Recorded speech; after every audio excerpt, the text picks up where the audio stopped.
পানিহাটি তীরাদধি উৎসব দণ্ড মহোৎসব। চোরা দিলি দর্শন, আয় আয় আদি তোর করিমু দণ্ডন। নিকটে না আইস তোরা ভাগো দূরে দূরে, আজি লাগ পাইয়াছি দণ্ডিমু তোমারে। নিত্যানন্দ প্রভু কাকে দণ্ড দিয়েছিল? আর দণ্ডদান ফলে তিনি বিশেষ কৃপা করেছিলেন। দণ্ডদান ফলে তিনি বিশেষ কৃপা করেছিলেন কাকে? সে হলো রঘুনাথ দাস গোস্বামী। এবার 2024 20 জুন বৃহস্পতিবার চিরাদধি মহোৎসব, পানিহাটি চিরাদধি দণ্ডোৎসব পালিত হবে।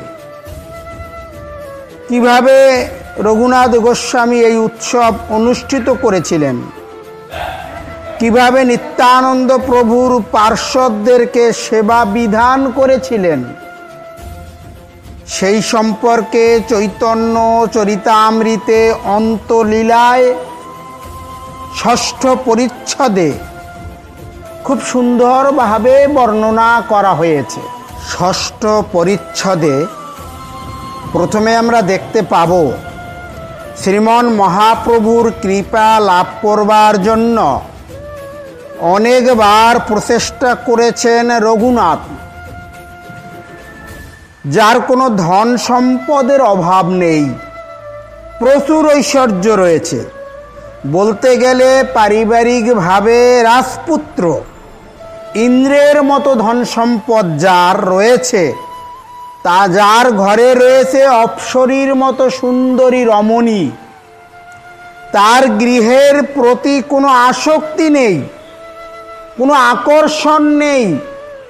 তিনি বারবার ছুটে যাচ্ছেন মহাপ্রভুর সেবায় নিযুক্ত হবার জন্য। তার মধ্যে বৈরাগ্য ভাব, আর সেই কারণে মহাপ্রভু একবার শান্তিপুরে অবস্থান করছিলেন, আর সেই সময় তিনি ছুটে গিয়েছিলেন নিজেকে সম্পূর্ণভাবে মহাপ্রভুর সেবায় নিযুক্ত করার জন্য। তিনি আর গৃহে থাকতে চান না, বৈরাগী ভাবে তিনি থাকতে চান। মহাপ্রভু তাকে যুক্ত বৈরাগ্যের শিক্ষা দিয়েছিলেন। মর্কট বৈরাগী তুমি হইও না, তুমি বাহ্যিক বেশ ধারণ করবে, আর অন্তরে যদি থাকে ভোগ বাসনা, তাহলে সেটি গ্রহণযোগ্য হবে না, তাতে ভগবান সন্তুষ্ট হবেন না। বাহ্যিক বেশ ধারণ করছেন কিন্তু অন্তরে কৃষ্ণ ভক্তি নেই, ব্রহ্মচারীর বেশ, সন্ন্যাসীর বেশ ধারণ করেছেন কিন্তু অন্তরে কৃষ্ণ ভাবনা নেই, ভক্তি নেই, কৃষ্ণ প্রীতার্থে আচরণ ধর্ম কর্ম করা হচ্ছে না, তাহলে সেটি কল্যাণকর হবে না। কৃষ্ণ ভক্তির চেয়ে যদি ভোগ বাসনা বেশি থাকে, তাকে মর্কট বৈরাগ্য বলা হয়। আপনি উচ্চ পদে থাকতে চান, ভালো গাড়ি ব্যবহার করতে চান, দামি মোবাইল ব্যবহার করতে চান, এরকম ভোগ বাসনা থাকলে ভগবানকে সন্তুষ্ট করতে পারবেন না। তাই শ্রীমন মহাপ্রভু রঘুনাথকে যুক্ত বৈরাগ্য শিক্ষা দিয়েছেন। সংসারে থেকেও ভগবানকে সন্তুষ্ট করা যায়। মহাপ্রভু রঘুনাথকে শিক্ষার মাধ্যমে আমাদেরও শিক্ষা প্রদান করেছেন। মহাপ্রভু তাই রঘুনাথকে সংসারে যেতে বললেন। পিতা মাতা স্ত্রী সকলকে সাথে নিয়ে কৃষ্ণের সংসার করতে বলেছেন। তোমার বাহ্যিক আচরণে লোকে ভাববে তুমি বিষয়ী, কিন্তু তোমার অন্তরে আচরণে অন্তরে থাকবে কৃষ্ণ ভাবনা। তুমি কৃষ্ণ ভাবনা নিয়ে থাকবে, থাকবে বৈরাগ্য ভাব। তুমি সর্বদা কৃষ্ণ নাম করবে, কৃষ্ণ ভাবনাময় হবে, কৃষ্ণ চিন্তা করবে। গৃহে থাকো বনে থাকো সদা হরি বলে ডাকো, কৃষ্ণের সংসার করো সারি অনাচার, দিবে দয়া কৃষ্ণ নাম সর্বধর্মসার। এত সত্ত্বেও রঘুনাথ গৃহ ছেড়ে যেতে চাইতেন, মহাপ্রভুর সেবায় নিজেকে নিযুক্ত করতে চাইতেন। ঘরের মায়ার বন্ধনে তাকে আটকে রাখা যেত না। রঘুনাথ বারবার ব্যর্থ হতেন। পরে তিনি বুঝতে পারেন যে নিত্যানন্দ প্রভুকে সন্তুষ্টি বিধান না করে মহাপ্রভুকে সেবা করতে চাইতেন, এটাই তার বড় ভুল। নিত্যানন্দ প্রভুকে সন্তুষ্ট না করে কেউ মহাপ্রভুর চরণ সেবা করতে পারে না। নিত্যানন্দ প্রভুকে সেবা যত্ন না করে, তাকে সন্তুষ্টি বিধান না করে মহাপ্রভুর কৃপা লাভ করতে এই জগতে কেউ পারে না। এই ভুল সে বুঝতে পারল। হেন নিতাই বিনে ভাই রাধা কৃষ্ণ পাইতে নাই, নিতাই পদ কমল কোটি চন্দ্র সুশীতল, যে ছায়ায় জগৎ জুড়ায়। নিতাইয়ের চরণ সত্য তাহার সেবক নিত্য, ধর নিতাইয়ের চরণ দুখানি। তাই রঘুনাথ নিজের ভুল বুঝতে পেরে নিতাইয়ের চরণে আশ্রয় নেওয়ার জন্য প্রচেষ্টা করেছিলেন। আর সেই সময় নিত্যানন্দ প্রভু পানিহাটিতেই ছিলেন।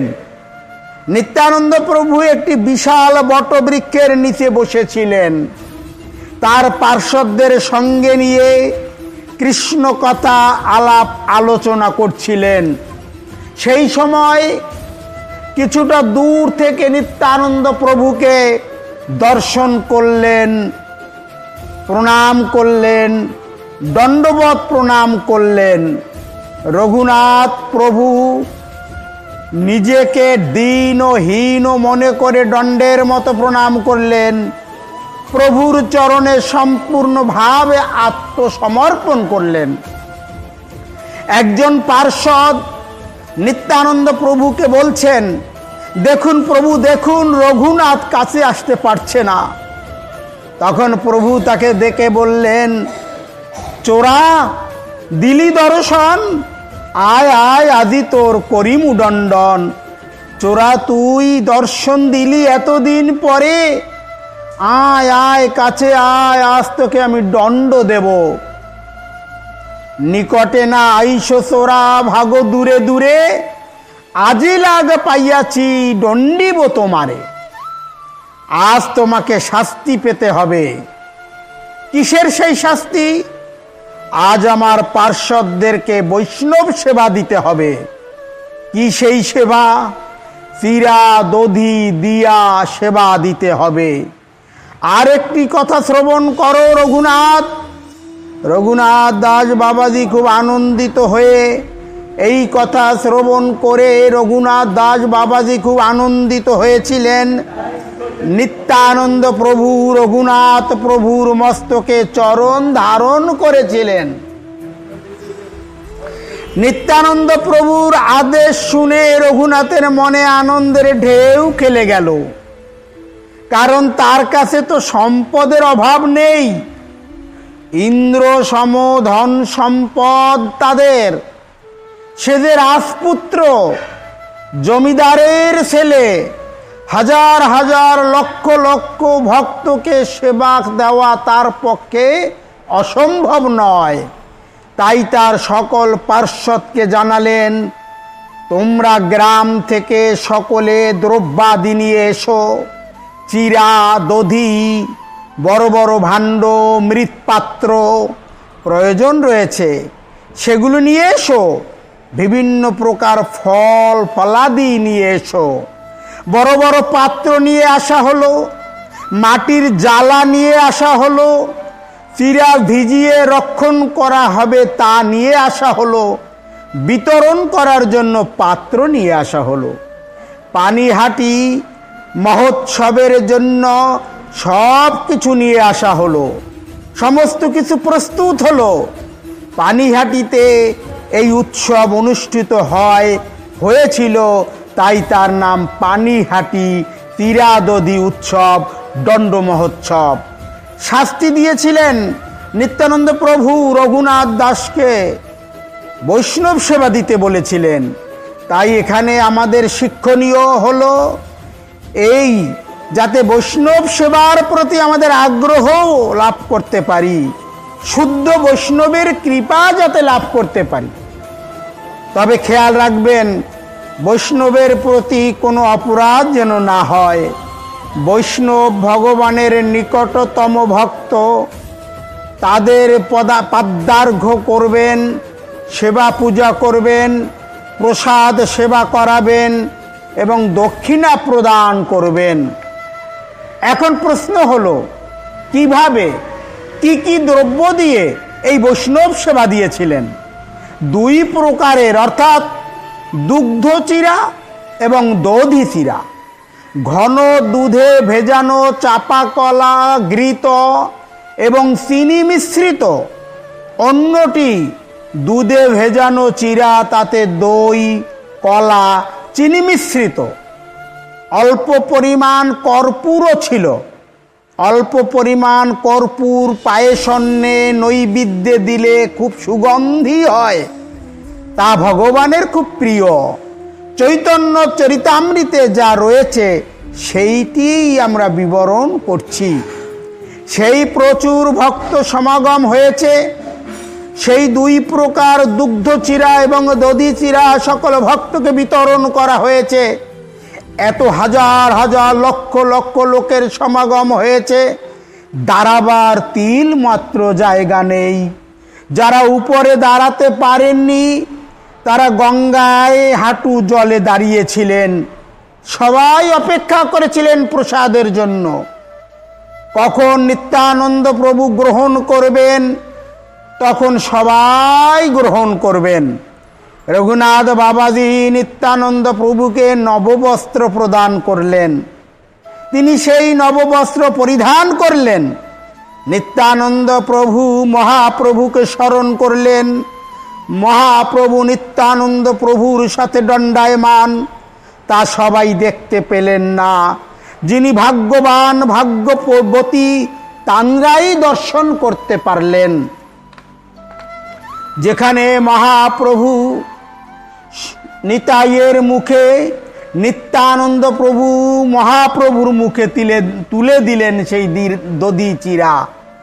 এবার নিত্যানন্দ প্রভু হরিবোল ধ্বনিতে ধ্বনিত করলেন এবং বললেন, এবার তোমরা সবাই প্রসাদ গ্রহণ করো।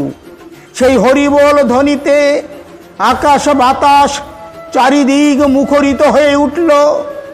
তিন লোক, স্বর্গ মর্ত পাতাল হরিবোল ধ্বনিতে মুখরিত হয়ে উঠল। স্বর্গলোক থেকে দেবতারা মনুষ্য রূপ ধারণ করে ভগবানের এই অপ্রাকৃতিক লীলা দর্শন করবার জন্য তারাও এসেছিলেন এবং তারাও হরিবোল ধ্বনিতে ধ্বনিত হয়ে প্রসাদ পেলেন। এবং মহাপ্রভু এবং নিত্যানন্দ প্রভু পাশাপাশি যে দুই আসনে বসেছিলেন, যারা ভাগ্যবান ভাগ্যবতী তারাই তা দর্শন করলেন। সবার পক্ষে তা সম্ভব হলো না। তাই মহাপ্রভুকে সেই দিন সেই পানিহাটিতে দধি চিরা উৎসব, পানিহাটি দণ্ড মহোৎসবে সেদিন ভাগ্যবান ভক্তরা দর্শন করেছিলেন এবং পানিহাটিতেই বসে সেই রঘুনাথ দাস গোস্বামীকে সেদিন ভগবান কৃপা করেছিলেন এবং তাকে কৃপা করে তাকে ভগবানের সেবায় নিযুক্ত করবার জন্য তাকে কৃপা করলেন।